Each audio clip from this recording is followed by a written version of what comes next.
when I do my uniforms. I took it first and I dipped it. I just dipped it in a 5-gallon water bucket of hot water and one thing of Rit Dye Marigold yellow, and that made this yellowish tan. And that's what made the gray look lime green and dark gray just pop. And then after that, I hung it up the next day, and I took the Camel Brown and a spray, and I just poured it in a spray bottle and I sprayed it in certain spots. So that's how I did this one. But yeah, I was talking to someone this morning, and he was talking about how he's been having a good time, and I'm happy he is, and how he's been hanging out with his father, and they're gonna go to it looks like I got these goulash boots. I've always been walking on this trail for so long, and I see these little, what used to be freaking fish holes or fish spots, and they've grown up. I'm like, I can't walk in there. I get bit by a snake, so I got goulash boots now. They're waterproof. I hope there's a snake. I'm gonna be like the fucking, I'll be like the crocodile hunter and get killed out here or something. But yeah, let's get the fuck out of here.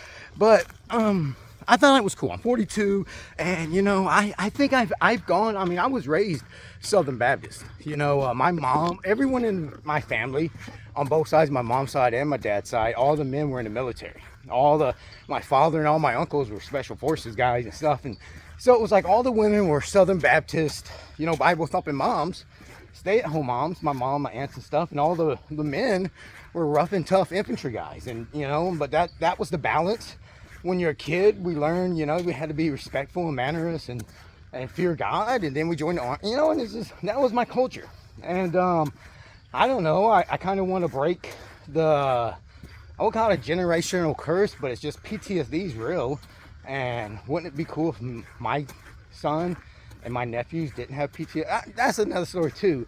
But I never questioned my religion. I never questioned Christianity. I never questioned any of that when I was a child. And then when you go to basic training, everyone finds God. That's the only way you can get out of basic training. On Sundays, you got to go to church. But probably in prison too. But so I didn't question it and stuff. But then as I got in the military, and just from my age, I wouldn't really say the military changed it. But when I got a little older and I and stuff, I just started. I wouldn't say I've ever been atheist, but I was definitely agnostic, very agnostic, or at least is Christianity the way? How do I know Buddhist isn't the way? How do I know, there's so many other peaceful religions out there. How did I know one of those wasn't the way?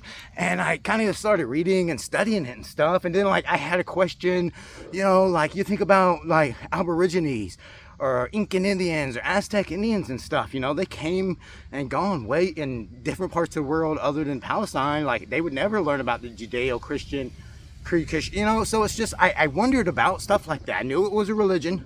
I've never questioned, was there a creator or God? I've just kind of, been on the fence of, how do I know just because I was lucky enough to be born a white guy in America, what if I was born a fucking, Egyptian girl, what I'm saying? Like, I felt like, was it just the right religion because I was born in it? And then I get to Afghanistan. And Afghanistan really, Afghanistan fucked everyone up. But Afghanistan fucked me up, or changed the way I saw religion, because then I started getting so confused, because for a while I thought that everyone who was Muslim was just 100% bad, devil worshippers kind of thing, I knew that everyone that claimed to be a Christian wasn't good, because I saw bad Christians in America, good Christians, but I was just like, Muslims are bad. Muslims bad. And then you actually get to Afghanistan. In my unit, we stayed in safe houses and worked with local militias, and the SF teams work with, trained indigenous. So I started seeing that, damn, I had a weird thing. I was like, man, if these fucking good guy Afghanis were Christians, they'd be the best Christians ever. They pray 5 times a day. They fucking share tea. They just everything. So then I was like, well, what if Islam? What if these good guy Muslims are going to heaven? And these bad guy Taliban guys are just fucked up, just like bad guys, So it made me wonder. And then, throughout my time in Afghanistan, I really got interested in, well, what if Christianity is real, not Israel? What if Christianity is real, but it's just by America's standards, it's been so watered down and westernized? I'm in fucking Afghanistan seeing dudes pray 5 times a day and ring bells and do holy sacraments and stuff. like the sacraments, the holy sacraments kind of part of it. And what was so cool was while I was in Afghanistan, no reason of how I was thinking, my mother and father actually didn't like the Southern Baptist church that they had been going to forever. They didn't like the new pastor, you know how it is there. So they moved to a new church that just opened up. And it was a Lutheran church, and the pastor was he used to be a chaplain, so my father was like, let's go check him out, but he just moved here from up north. Started Lutheran, first Lutheran church in fucking where they were from, you know, it was all fucking Methodist and Baptist, you know, and my mom really liked it. My dad liked the way, you know, he was a chaplain before, and just it was a good fit for them. And when I came home on leave after the war, I told my mom before I came home, you know, how you doing? Great. Everything was good, but we just started talking about religion real quickly. And I was like, hey, I'm just like, I would really like to, you know, go to check out some Catholic churches. I was like, I just want to see some sacraments, and just that Catholics all I ever knew about. Greek or Orthodox or some shit. And she was like, well, we go to this new Lutheran church, you might like that, you know. I didn't even know what Lutheran was. I was like, Lucifer, devil worship, you know. But I checked it out, and I was like, damn, this is like, they said the Lord's Prayer every Sunday, they did the sacraments, you know, it was what I needed. So it was almost like I felt like then God, I was like, damn, God pulled me back in through you know, it all worked out and stuff. And it all worked out for me. And that's how, you know, that's my story of, I almost, you know, stopped being a Christian, and I came back, and I felt, you know, and that's my story. And that's great. And I tell that story, and that story works a lot. I go to, believe it or not, I have to go take college courses every now and then. You know, I'm majoring in Christian philosophy just because it's a fun course. I like to argue and debate. But when I talk to younger, a lot of guys going to theology to be priests or ministers go through, once they get into school and start taking literature classes or something, then they start questioning, you know, like the Old Testament. You know, it's like, come on, bro, the Old Testament course don't, like, you know what I'm saying? Mufasa and the Lion King's a great story too. You know what I'm saying? Like, and they go through that, and I like to tell them that story of me. I'm an older guy, you know, and I feel like I'm bearing witness to them. A long story, a true story, fun fact. My military plan was, once I fucking was about an E6, I wanted to fucking get out of active enlistment and go back in as a chaplain, and only be a chaplain for like special forces or infantry units, because I felt like I could preach better to those type of people than the shitty ass chaplains that we did have. Never happened, but you know, that's why I'm doing Christian philosophy now. But with that said, bear witness, listen to my witness, listen to my testimony. And sometimes I think, and this is where I think a lot of people, I don't believe in the Bible. I don't believe, a lot of people, in my experience, I love these goulash boots. I can go anywhere I want now, just sit in the fucking woods. But a lot of people in my experience, my wife and my mother-in-law included, don't necessarily have a problem, or didn't have a problem with believing in God, or believing there was a God. They had a big problem with believing the Bible, you know, why would a God let women be oppressed? Why would a God let, you know, blow up a Sodom and Gomorrah? Why would a God, you know, stuff like that? They had a problem believing in the Bible. And I'm here to tell you, like, look it up. It's pretty interesting. Thomas Jefferson, if you look up the Thomas Jefferson Bible, that was where he took the whole Old Testament out of the Bible, and he took all the miracles and supernatural shit out of the New Testament, and the ending was just Christ died for our sins. It had nothing to do with him rising back. And that's what he tried to like use to convert Native Americans. And that's a long story. He's like, there's no way, you know, take all this stuff out. It's great stories. And the Bible is just a testament. It's just a testament. It's someone bearing witness, you know, out of the New Testament. Paul writes almost all of it, you know what I'm saying? So it's just his witness. It's just his witness. And just because his witness isn't, you know, your cup of tea, or isn't something you like to hear, doesn't mean that stuff didn't happen. That's why we have 4 Gospels that tell the same story. They tell the same story from 4 different witnesses' side, what's important to them and stuff. But, you know, maybe you can't swallow that. And that makes me think of another story in the New Testament.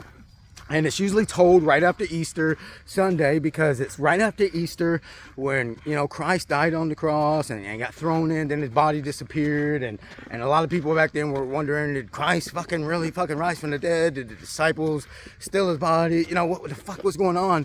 And there were people getting the fuck out of Dodge. You know, you read about the story, and dudes walking on foot on a walk, and they getting the fuck out of Jerusalem. They're walking the fuck out of there. And these two dudes were walking fast as fuck down a dirt road like this, and all of a sudden Christ, who they didn't know it was Christ, pops up right next to them, and they think it's just another dude getting the fuck out of town. And Christ is like, "Can I walk with you guys?" And they're like, "Hell yeah, we're walking fast as fuck though, we're getting the fuck out of here." And he's like, "What's going on?" You know, rhetorical question. But they're like, "We're leaving Jerusalem. You know, we've been following this guy we thought was the Messiah, Jesus Christ, and you know, and he took us all the way to Jerusalem. Then when he got to Jerusalem, he got arrested, beat the shit out of, killed. Get the fuck out of here." And you know, Christ was talking to them. They were talking, and they have a conversation. And Christ is like, "Well, you know, what made you think he was the Messiah? What did he do or say before he got killed that made you think he was Messiah?" And they told him, explained it, but it doesn't say. Look it up in the Bible. It doesn't, it goes right there, and it says, and they had a talk while they were walking down the road now. And it doesn't say what those people said to Christ and what Christ said to them. It just says that when they got to the end of the walk, Christ disappeared or something, and they went somewhere else. And to me, that's one of the most important witnesses, testimonies, sermons that we're never going to be able to hear. That's somebody, if people rewrote the Bible today and added stuff, that they need to add what those people said. But the thing that's very, and hear me out, my Wood-Wild Airsoft Guerrilla Church, hear me out. If someone added what they think based off their beliefs and their witness and their experience with God or the Bible, if they added what they think those people told God, why they thought Jesus was the Messiah before he died, it would only be their witness. And why you think there's a God or how God has worked through your life is totally different how he's worked through my life. Totally different why I think there's a God. What's important to me is totally different than what's important to other one. Me and my wife, we bought one car a couple of weeks ago in cash after taxes. You know, praise God. And yesterday I get a phone call saying the car that I own, that I've been paying, you know, financing, is owned now. And I told my wife, and my wife's like, "Oh my God, I'm so happy." She was happy as fuck, and I couldn't understand why. And she's like, we're grown-ups. We own 2 cars. Could you ever imagine that you'd be at this day in your life that you didn't have to pay a car bill? You own a car that still drives.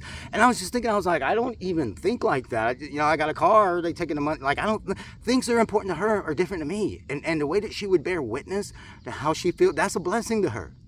Owning 2 cars and having liability insurance is a blessing to her. To me, it's just, you know, hey, make it happen. You know, but so the way that she would tell how her life's been blessed through God and the things that God has done to bless her would be totally like, I'd be like, "Oh, cool, you know, I don't even like driving myself," you know. So some of the best sermons and some of the best ways to bear witness are your personal relationship with God, with the Creator, with the Almighty. And sometimes people are like, I don't know, I've had a fucked up, I don't know. Well, stop. This is, you know, I ain't no fucking preacher. I just said F word. Come on, just stop. You know, right after I couldn't cut this tape short right now, it's over. I made my point, and just stop and cut this tape off. And when you cut this tape off, don't think about all the effed up things that happened in your life and blame God for it. Just think of a couple of things recently. I mean, if you got Wi-Fi or cable data or whatever, and you're watching this video, that's a blessing. There's people in Africa that aren't even going to be able to see this blessing video, you know. But just think about, where has God reached you in your life to put you where you're at right now? Because it can't be that bad. Can't be that bad. You're watching YouTube. You're watching me. Can't be that bad. And just think, you don't got to tell anyone else. Just close your eyes, reminisce, and bear witness to yourself.